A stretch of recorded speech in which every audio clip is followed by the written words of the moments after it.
Found out my parents put my brother as the sole heir, so I quietly stopped paying their bills. Then Dad texted, "We need you." I simply replied, "Not my problem anymore." Hey there. We're working hard to hit our first 1,000 subscribers. If you love true, emotional stories, hit that subscribe button. It helps more than you know. Now let's get into the story. I always believed that family was supposed to have your back.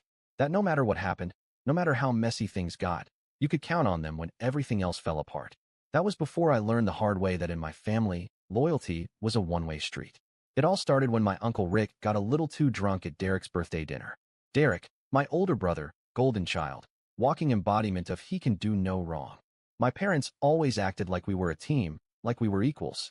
They hammered it into my head growing up. We're one family. One unit. Yeah, right. At dinner, the drinks were flowing, the steaks were sizzling, and for a few hours, it actually felt good to be around them. I laughed at my brother's dumb jokes. I nodded along as Dad gave one of his usual long-winded speeches about legacy and building something that lasts. And then Uncle Rick, half a bottle deep, leaned across the table and said, real loud, "You boys are lucky. Not everyone gets a whole house handed down to them." I blinked. House? Uncle Rick nodded toward Derek. "Yeah, your folks already transferred the title. Derek's name's on it now. Smart move. Lock it down before anything happens." I sat there smiling like an idiot while my whole world shifted under my feet. My parents said nothing. Mom just smiled tight, like she hoped nobody would notice. Dad stared at his plate. They didn't correct him. They didn't deny it. They didn't even look sorry. I excused myself from the table before I did something stupid. My girlfriend Maggie caught my eye across the restaurant. She knew something was wrong. She always did. But I just shook my head. I needed to be alone for a second. I needed to breathe. The thing is, it wasn't just the house. Over the next few weeks, I started putting the pieces together. My name wasn't on anything. Not the savings accounts I had helped fund when Dad's business went belly up 2 years ago. Not the family vacation cabin I had spent 2 summers renovating for them. Not even the life insurance policies I had been paying the premiums on for everyone's security. Everything, legally and financially, was tied to Derek. Everything. I felt like an idiot. A used, loyal, stupid idiot. Because guess what? While Derek was off, finding himself for the better part of a decade, I had been the one quietly covering their bills. Mortgage payments, medical emergencies, car repairs. Whenever things got tight, it was me pulling out my credit card. It wasn't even that they picked Derek over me. It was that they expected me to keep paying for it. They were living comfortably, pretending it was our future, while I was killing myself at a dead-end job just to make sure the lights stayed on in a house I didn't even own. When I told Maggie what I found out, she didn't even look surprised. She just said, "Logan, you're the only one still pretending they see you the same way." I didn't argue. I couldn't. She was right. The worst part? I wasn't even angry at first. I was just numb. I realized that if I didn't change something soon, I was going to wake up at 40, broke and alone, still paying off debts for people who didn't give a damn whether I had anything left. So I made a decision. Quietly. No big announcement. No drama. I just stopped. Stopped paying their bills. Stopped sending helpful money transfers. Stopped picking up shifts to cover their shortfalls. I wanted to see how long it would take before they even noticed. At first, nothing happened. Days turned into weeks. The phone calls kept coming, but not for anything important, just the usual "how's work?" and "when are you coming over for dinner?" It was surreal, sitting across from Maggie and watching my phone buzz with Dad's name, knowing he had no idea I was already out. It wasn't like I had left them in the lurch immediately. I had prepaid a few bills, the gas, the internet, even the car insurance. I wasn't cruel. I just wasn't stupid anymore. Maggie kept checking in with me, like she was expecting me to crack and run back. "You sure about this?" she asked one night, her head resting on my shoulder. "Positive," I said, and I meant it. Still, part of me kept waiting for the shoe to drop, for someone to realize that the easy, invisible safety net they'd leaned on for years was gone. It took exactly 52 days. I remember the number because I'd started counting in my notes app, like a little private scoreboard. 52 days of silence, 52 days of nothing, before the cracks started showing. The first sign was the electricity bill. They must have gotten one of those big red final notice letters because Dad called, voice tense, but still trying to sound casual. "Hey, Logan, you wouldn't believe these new billing fees. Total scam, right? They're hitting everyone.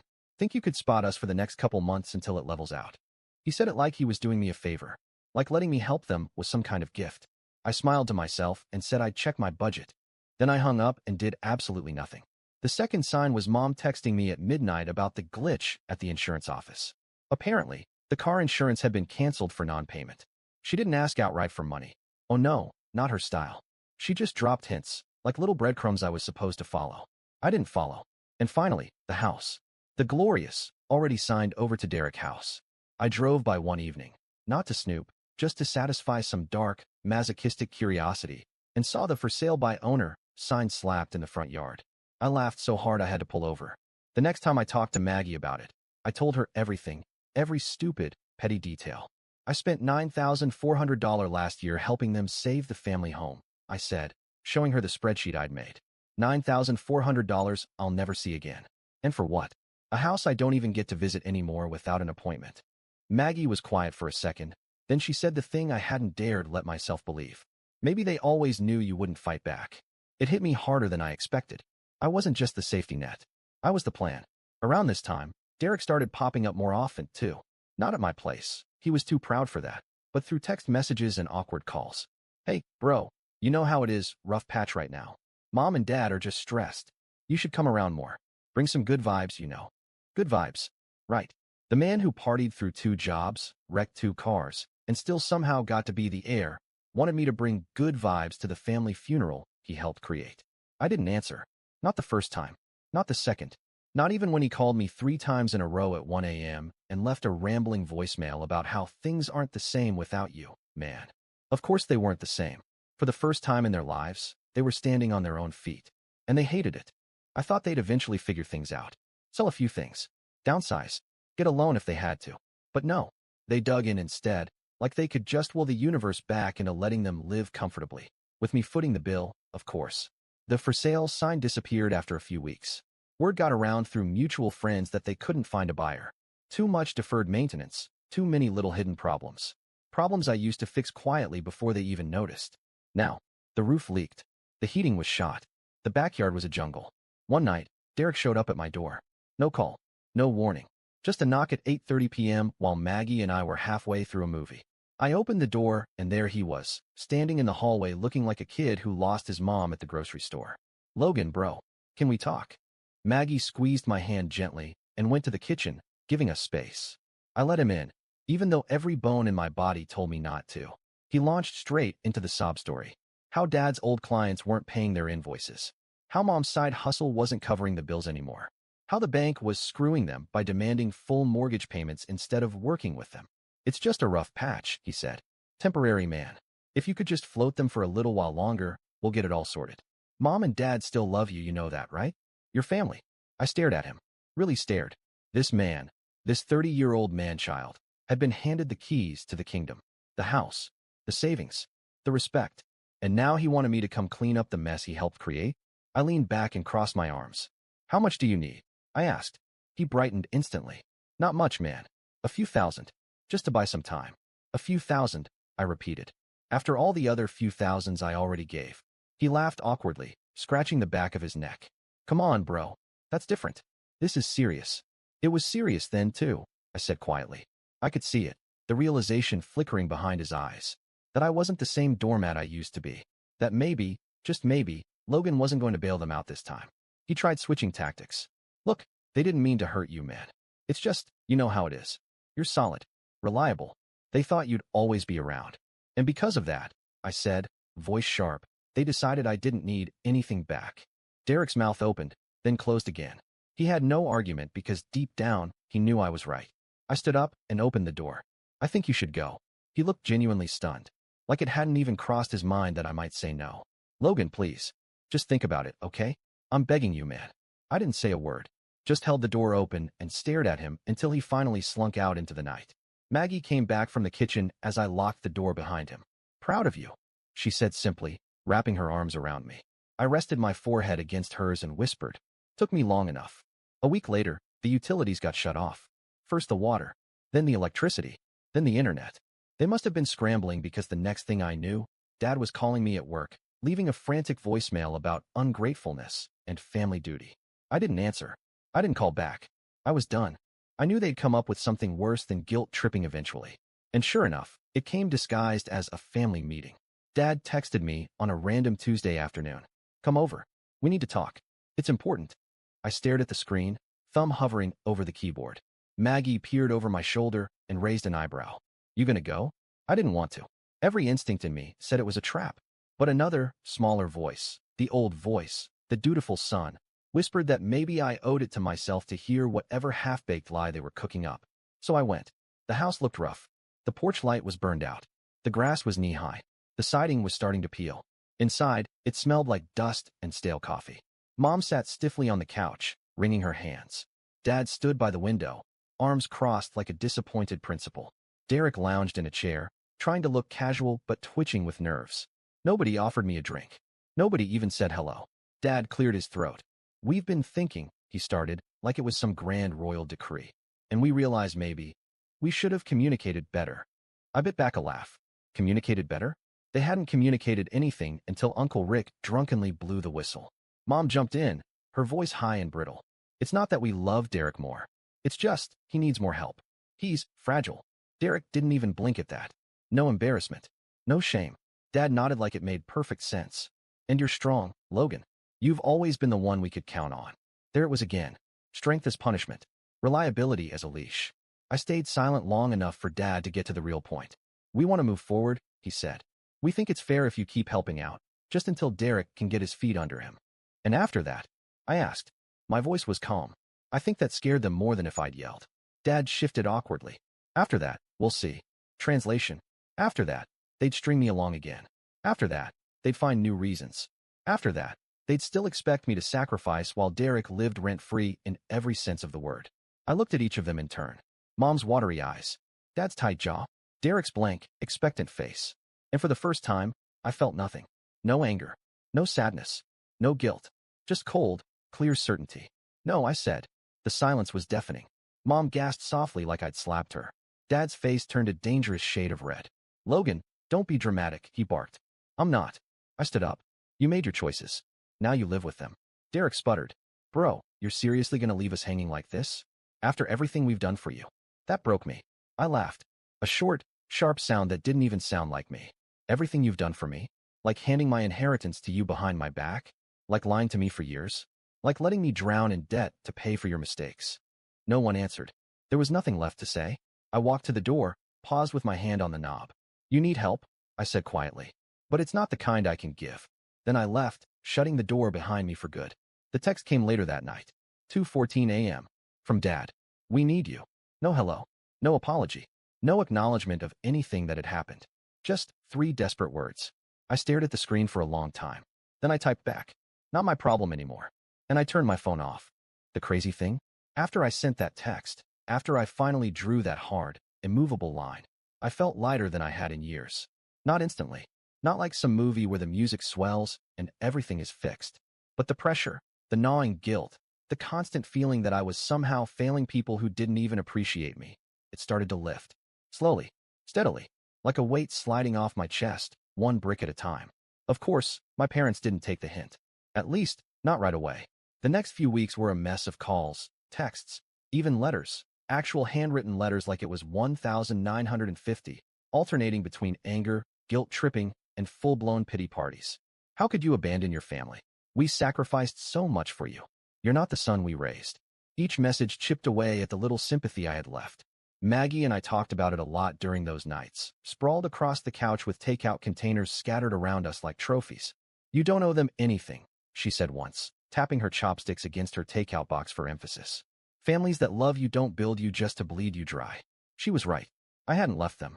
They had left me. The second they decided I was only valuable for what I could give, not who I was. Then came the inevitable social media fallout. Apparently, Dad and Mom decided that if guilt-tripping me privately didn't work, they'd try it publicly. Passive-aggressive Facebook posts. Cryptic, "Some people aren't who you think they are" statuses. Even a GoFundMe campaign Derek launched to save the family home, complete with a sob story about how unforeseen hardships had left them in need. They didn't mention me by name, but anyone who knew the situation could put 2 and 2 together. I didn't respond. Not once. I let them spiral. And man, did they spiral. The GoFundMe raised less than $300 in 2 weeks, mostly from elderly relatives who still thought Derek was some poor, misunderstood kid. The house eventually went into foreclosure. The utilities stayed off. Their once pristine reputation in our little town crumbled like a stale cookie. I should have felt sad. Once upon a time, I might have. But now I just felt free. I started saving money. Real money, not barely making rent money. Maggie and I moved into a bigger apartment.